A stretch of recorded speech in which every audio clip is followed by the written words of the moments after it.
Working women, as far as India is concerned, only 10% of the population is working. And this at a time when, Radhika, the population has surpassed China. 48% of our population is women. And it is Bengaluru that's emerged as India's top city for working women in 2024. It has beaten Chennai, which was topping the charts just up until last year. The report took into consideration 120 cities and their livability, the safety for women, women representation, and women empowerment when it comes to organizations, Radhika. That's right, Divya. In fact, Bengaluru's inclusive, secure and adaptable environment for women professionals are the key to its rise to the top in 2024. As you mentioned, Chennai secured the second spot and Mumbai secured the third spot. So for more on this, details on what the study was all about and how Bengaluru came to the top position, we're joined by Soundarya Rajesh, founder and president of Avatar Group, which conducted this study. Thank you, Soundarya, for joining us on this show. My question really is about what factors really contributed to Bengaluru being the best city for working women. You know, what were some of the insights about Bengaluru's performance in this particular index? And take us through the standout factors that led to the city becoming ranking top in your report. The top cities for women in India, this is the third edition, which is put together by Avatar.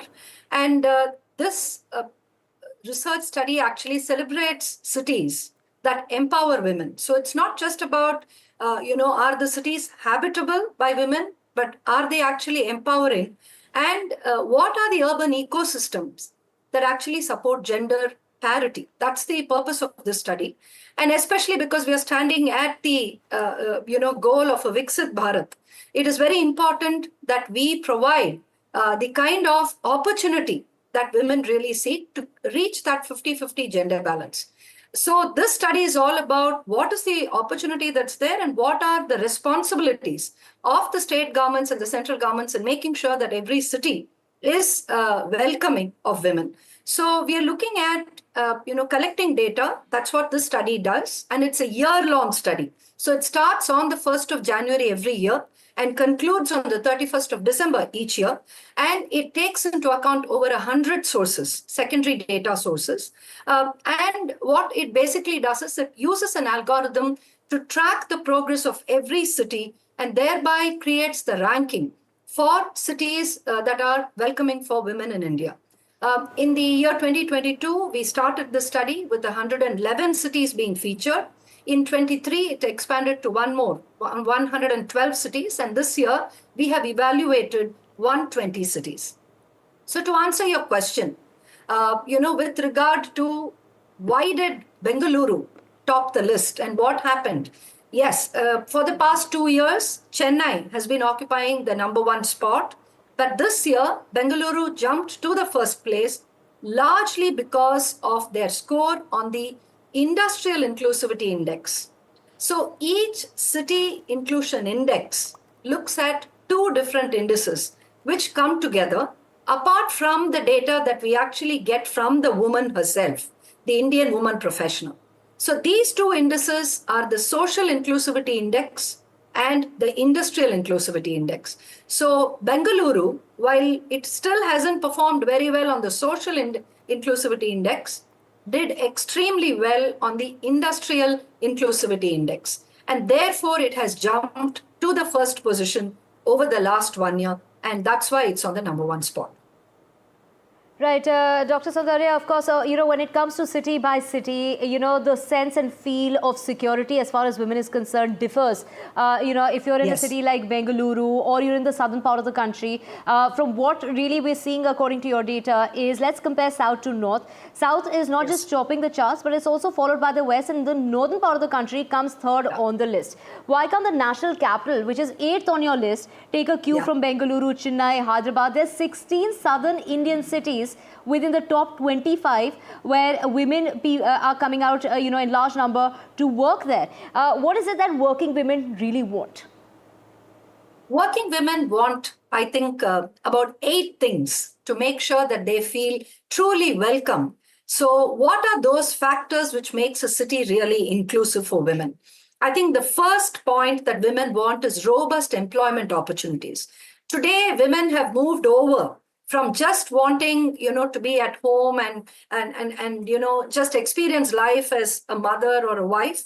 They definitely want the identity also of being a woman professional, a career intentional woman professional. And this is something that we are noticing because we work with over 400 organizations which together employ about 8 lakh women. So these 8 lakh women tell us that what they want as the number one factor in a city is robust employment opportunities. They also seek access to quality infrastructure, right? For instance, if I want to commute somewhere, if I'm looking for, any kind of accessibility with regard to where I live and what is the quality of life that I lead, I need quality infrastructure.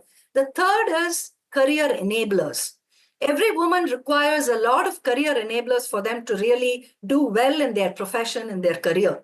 And these career enablers could be simple things like access to, help at home. Do you have caregiving help at home?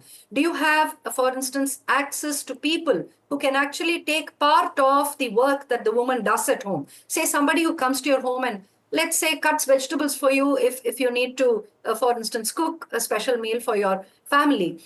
Do you have access to childcare centers nearby? Do you have access to elder care, services nearby? Because that's also a challenge that working women face. The fourth point is education and skill development resources. Right. Now, I need to definitely go before we above. come to you again, we also have Shruti joining us, who is a CEO and co-founder of Apna Club. She works in Bengaluru. So let's get her experience, as far as living and working in Bengaluru is concerned. Shruti, how has your experience as a working woman in Bengaluru evolved over the years? Do you support the findings of this survey? Because as Soundarya had been pointing out, industrial inclusivity index is where Bengaluru tops. So how has living and working in Bengaluru really impacted your professional growth and perhaps work-life balance as well? Sure. So I have an experience of working in Bengaluru as a single woman, and then also as a married person and as a mother. And I think what I can see is that, like, when you are working, as a single professional, the most important thing is that do you have the company of other people around you? And then once you start to transition into other parts of your life, do you have access to people who are similar to you in the life circumstances and continuing to work? So as we were just discussing, is there an understanding about like where can you get childcare? Is there an understanding of how you can help your parents get support by reaching out to workers in the city? So Bengaluru, I think, frankly, has some of the best safety for women. It has a lot of other working women who I could reach out to ask about points from, to ask them where can I hire the right people, which creches can I go to, which hospitals are best for me to be nearby. So I think the combination of these kind of factors made sure that for me as a working woman, transitioning from being like a non-mother to a mother who's still working was very easy in this city. The city is very supportive. My colleagues were there. There were many working women who were there to support my transition. And I think like that is one of the reasons which I can say that I was very glad that I was working as well as I had my child while I was living in Bangalore. Right. Thank you so much, Shruti and Soundarya, for joining us and, of course, breaking it down for us as to how women feel safe, what encourages them, especially in terms of transportation. How safe is the transportation, the last mile connectivity, the caregiving facilities that's been highlighted. And, of course, in regard to this, when we talk about the disparity as far as pay is concerned with, say, their male counterparts, all this really, does play a very significant role when a woman is being encouraged to work or not to work. And of course, only 10% of the population there actually going out to work.